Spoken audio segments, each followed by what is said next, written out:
Starting off the top with DJT, Donald Trump had this vow to be the protector of women, and here's a direct quote because this is where it gets important: whether they like it or not. How did this come down? The same rally in Wisconsin where he's wearing the reflective vest that he wore while riding in the garbage truck in Wisconsin 2 days ago. So yes, this is technically 2 day old news, but you only get so much out of so much. And when Joe Biden does the garbage thing, it delays this garbage. During that rally, a line that Donald Trump used was that he was going to protect women. He would be the protector of women. In fact, he did a back and forth where he does that talking to his people like, "Well, sir, they wouldn't like this." And so he said he's going to be the protector of women because, and he said that even though he said his people wouldn't like it when he said that, but it's what he said at the end of the line, whether they like it or not, which is usually where things come to head.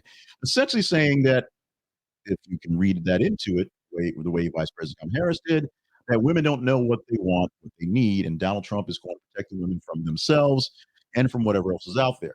Now, that's where things get a little dicey because whether they want to or not. It's also the kind of words you hear from people who are, you know, abusers, which let's not forget, Donald Trump is actually convicted of abuse.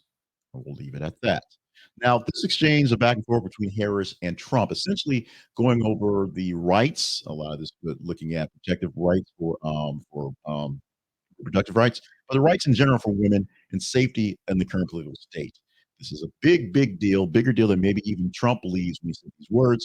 So everything is important. Now, I had a video months ago, and I keep bringing it up every so often. As much as Trump doesn't want to look like he's losing, it's almost as if he's saying just the wrong things and he can't help himself because unfortunately Biden says the wronger things to make it worse.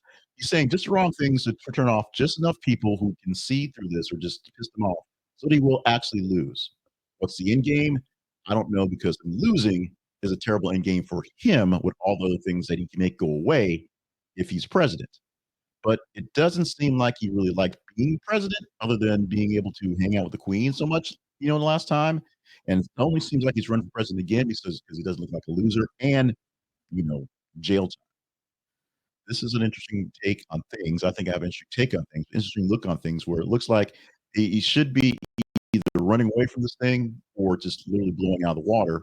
But it's tied because some people just don't like Harris, and some people actually like the way things sort of looked back when he was president and think they can take advantage of that, which is how things work. But it's almost like he's saying just the right amount of things that are wrong to piss off just enough people who will not show up or vote for Harris instead. Observation, hopefully straight down the middle, if you will.